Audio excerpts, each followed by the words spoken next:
Jadi untuk hari ini bahasnya mengenai momentum. Ini saya sudah kasih gambarannya di sini, catatan kecil atau kita sebut dengan rangkuman ya. Saya nggak perlu nyatet. Jadi saya jelaskan dari sini. Di sini momentum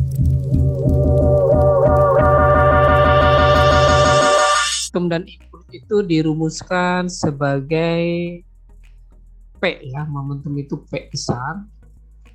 Kemudian rumusnya P besar itu massa kali kecepatannya. Massa itu misalnya sebuah benda ya dengan massa tertentu, kemudian dia bergerak. Nah gitu ya. Jadi pada saat bergerak berapa dia memiliki yang namanya momentum. Biasanya nanti aplikasinya pada bidang-bidang atau benda yang bergerak. Contohnya misalnya ada satu mobil ya, mobil bergerak, mobil dengan massa 3000 misalnya, dia bergerak dengan kecepatan misalnya 60 km per jam misalnya. Bagaimana kekuatan atau momentumnya? Nah itu tinggal kamu kalikan ya, massanya benda itu dengan kecepatannya. Jadi semakin besar benda, kecepatannya besar, maka tenaganya lebih ekstra, ya, lebih kuat gitu ya. Itu adalah gambarannya. Kemudian di sini selain itu ada namanya impuls. Ya, ini sebenarnya identik impuls sama momentum. Karena di sini impuls itu melibatkan gaya, ya, gaya dan waktu. Di sini ada delta T, delta itu adalah selisih ya. Ada simbol delta, ada simbol sigma. Kalian nggak usah bingung, delta itu adalah selisih. Misalnya jarak atau waktu tertentu misalnya dari 3 ke 5, berarti kamu kurangin. Nah, 5 kurang 3 itu 2. Gaya itu biasanya kekuatan. Ya gitu. Maka di sini ada hubungan antara impuls dengan momentum. Ya, saya pakai buku lain. Kalau buku ini lebih enak, lebih ringkas ya. Kalau mungkin yang kamu punya juga sama, nggak apa-apa. Kalian bisa juga baca-baca juga di situ sama. Cuma bedanya kalau buku ini itu mungkin teorinya lebih banyak. Bagi kalian yang suka baca, mungkin bisa cerna ya di situ. Karena kita juga sedikit banget waktunya untuk menjelaskan. Kamu bisa juga baca-baca di buku. Jadi buku ini bukan nggak penting, tapi kamu bisa baca-baca ya. Maka selain ada buku ini, ada buku lain itu tujuannya supaya melengkapi, supaya lebih enak dipahami begitu. Jadi bukan berarti tidak dipakai. Nanti saya pakai deh, dari soal-soal itu saya ambil dari buku yang kamu punya ya. Paham ya? Oke, kita lanjut. Hubungan impuls dengan momentum. Nah ini ternyata impuls sama momentum itu bisa kita sama dengankan. Bisa kita padukan. Di mana I sama dengan delta. Impuls itu bisa juga diartikan selisih momentum. Nah itu bahasanya ya. Jadi impuls itu merupakan momentum dan dimensi impuls sama dengan dimensi momentum. Jadi dimensi itu apa? Dimensi itu satuan. Ya, satuan dimensi. Kalian sudah belajar satuan dimensi di semester 1. Gitu ya. Ini kalian bisa nanti kasih catatan di rumah. Ini kalian catat aja. Supaya ada ini ya, ada rangkumannya. Jadi cara mencarinya seperti ini. Oke. I sama dengan, jadi yang dipakai adalah rumus yang paling bawah, MV2 kurang MV1. Nanti saya kasih contoh soalnya ya, kalau nggak hari ini mungkin besok. Kita lanjut aja untuk sementara. Kemudian hubungan kekekalan momentum. Jadi kekekalan, masih ingat tentang kekekalan energi? Ya itu juga sama dengan kekekalan momentum. Jadi nanti ada energi atau momentum sebelum dan sesudah. Jadi kalau ada tanda petik di sini ya, itu artinya sesudah. Kalau tidak ada artinya sebelum. Maksudnya bagaimana? Misalnya ini ada 2 bola ya. Kamu perhatikan ini 2 bola ini bergeraknya sama. Misalnya masing-masing ke barat. ya. Si A sama si B ke barat dengan kecepatan tertentu. Kemudian pada satu titik tertentu dia nempel di sini. Kok bisa nempel? Karena yang A sama B kan saling bergerak. Mungkin yang A lebih gede ya kecepatannya, maka dia akan cepat nyusul si B. Makanya dia akan menempel atau akan bersentuhan. Nah, ini terjadi namanya impuls. Nah, maka kalau sudah kayak gini nanti biasanya yang terlempar adalah yang kekuatannya kecil. Misalnya si A lebih besar kekuatannya atau kecepatan, maka si B itu akan terdorong begitu. Logikanya ya. Nah, ini ada rumusnya yang kamu lihat di sini yang di kotak.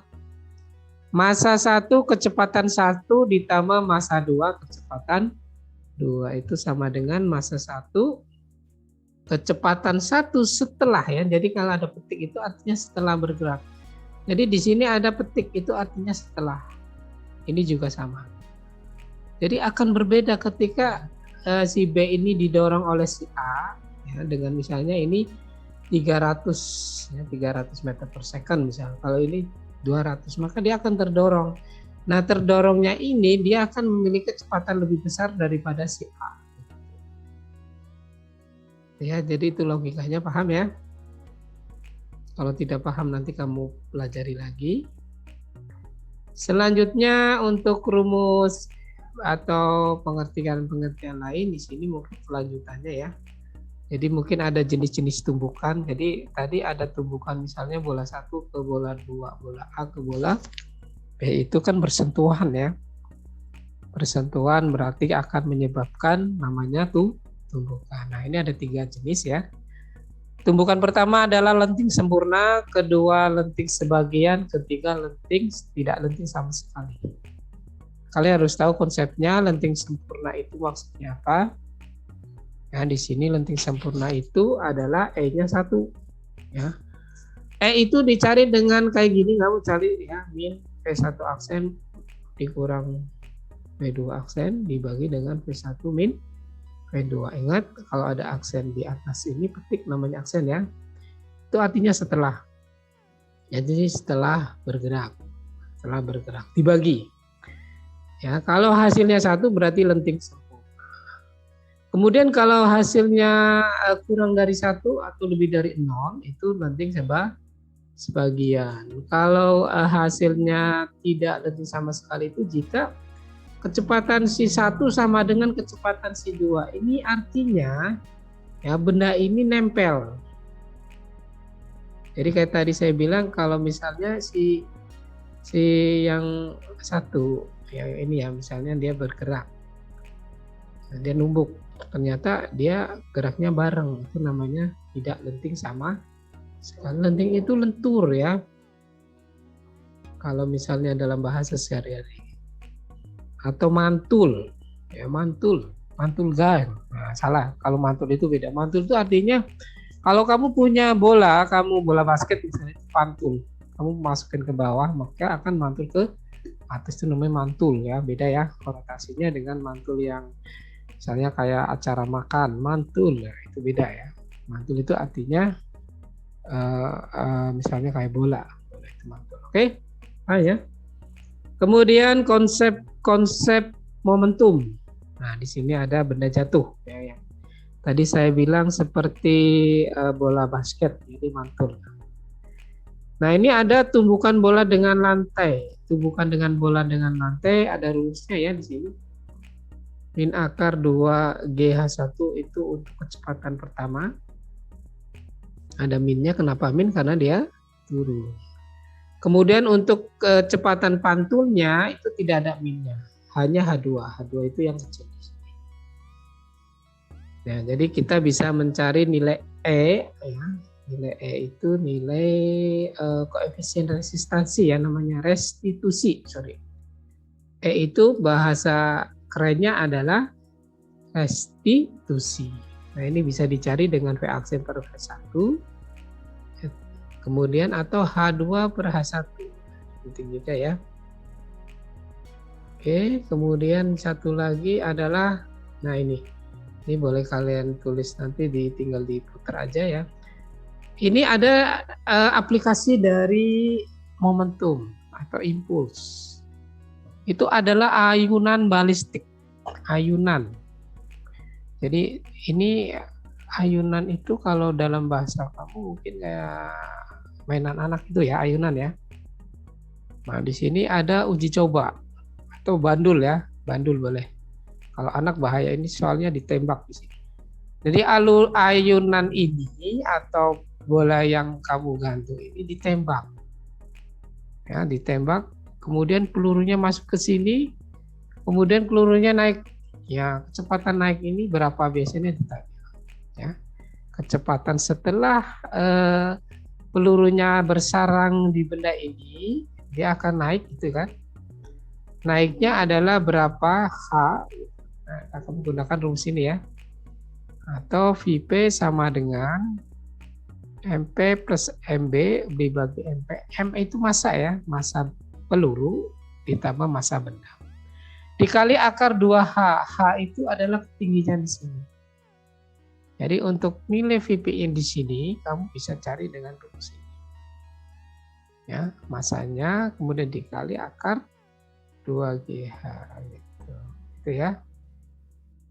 Oke, untuk penjelasan dari saya mungkin itu saja. Setelah ini kita coba latihan soal ya. Coba ada pertanyaan?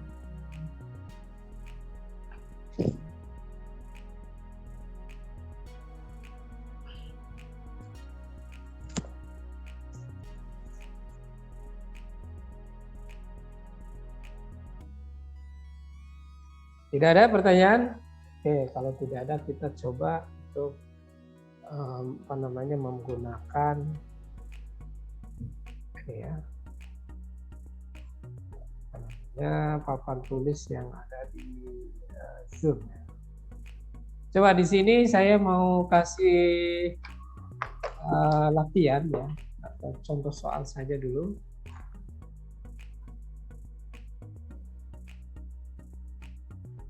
Nampak ini.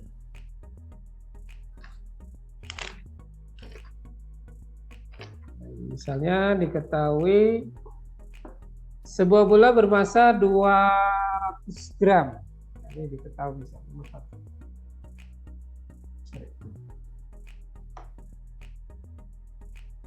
Diketahui masanya adalah 200 gram.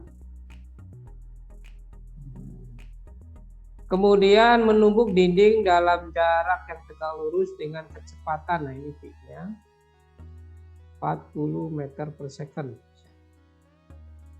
Bola dipantulkan kembali dengan kecepatan, nah ini misalnya V1, kemudian V2.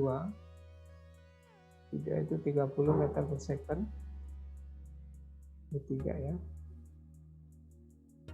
30, makanya kurang jelas. Meter per second. Ya. Tentukan perubahan momentum.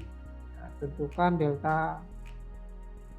Tentukan yang pertama adalah delta P. Kemudian yang kedua, berapa rata-rata gaya pada saat T-nya, berapa gayanya jika delta T-nya sama dengan 0,02 ya, sekon. Sekon tulisannya pakai C, salah. S ya, sekon. Oke. Nah, cara menjawabnya kalian perhatikan di sini delta P, ini yang A ya. Yang A.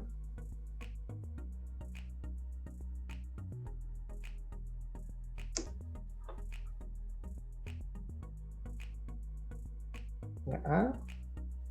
Delta P itu artinya sama dengan ya delta P. Massa ya, massa 1, kecepatan 1, kecepatan 2 ya, dikurang massa 1, ini masih sama ya, kecepatan 1. Sorry, ini massanya sama, nggak usah pakai M1, M2 ya, M aja, saya hapus saja.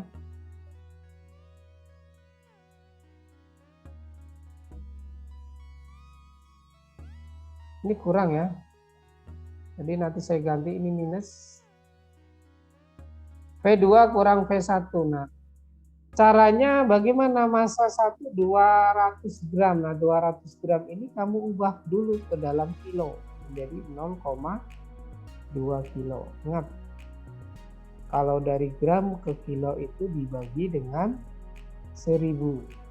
Ya, dibagi 1000 itu ketemunya 0,2. Berarti di sini 0,2. V2-nya berapa? V2-nya adalah 30. Nah, ingat ini 30-nya bergerak 130. Ya, mantul, karena mantul itu dia minus ya, jangan lupa ya. Dia kan mantul. Saya kasih keterangannya di sini mantul. Ya. Jadi bola masanya dipantul maksudnya. Ini bola dipantul yang masanya 200 gram. Kecepatan pertama adalah 40, kecepatan 2 30, tapi ini mantul ya. Kalau mantul itu berarti muatannya negatif atau jadi negatif 30. Massa lagi yang kayak tadi, bukan massa 2 ya, tapi massa yang tadi dikali 40. 40-nya bukan minus karena dia pada saat turun ya.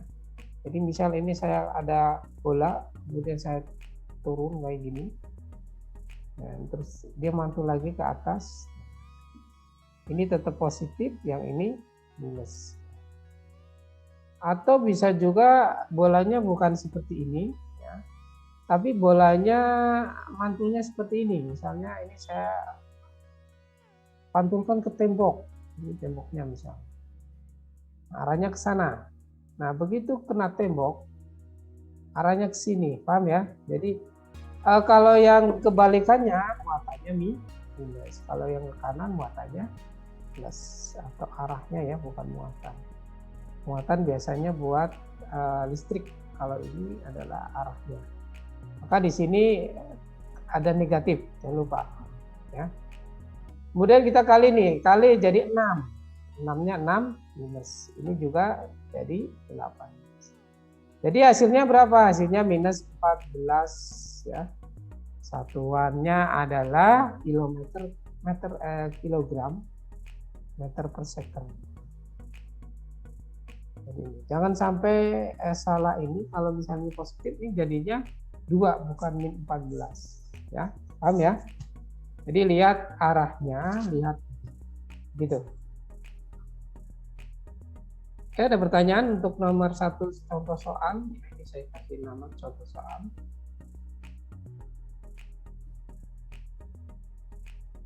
Oke, saya foto supaya lebih enak. Oke, kemudian yang kedua, yang B, tentukan gayanya jika delta T-nya 0,02 sekon. Sekon, O. Berarti untuk mencari ini, kamu gunakan rumus yang I. Sama dengan I. Masih ingat I itu apa? F dikali delta T. Nah, jadi di sini nanti ini sebagai apa? Iya. Jadi I itu kan sama dengan P. Ya, nanti ini sebagai I. Berarti anggap aja ini sebagai min 14. Sama dengan F. F itu gayanya yang ditanyakan. Kemudian ada delta T ini kali ya, bukan kurang ya. Delta T-nya adalah 0,02. F sendiri adalah min ya, min 14 dibagi 0,02. Kemudiannya adalah 7 ya, atau 700 negatif. Nah, kalau negatif, bagaimana negatif itu? Hanya arahnya saja yang berkebalikan. Ya, paham ya? Ini contoh nomor 1.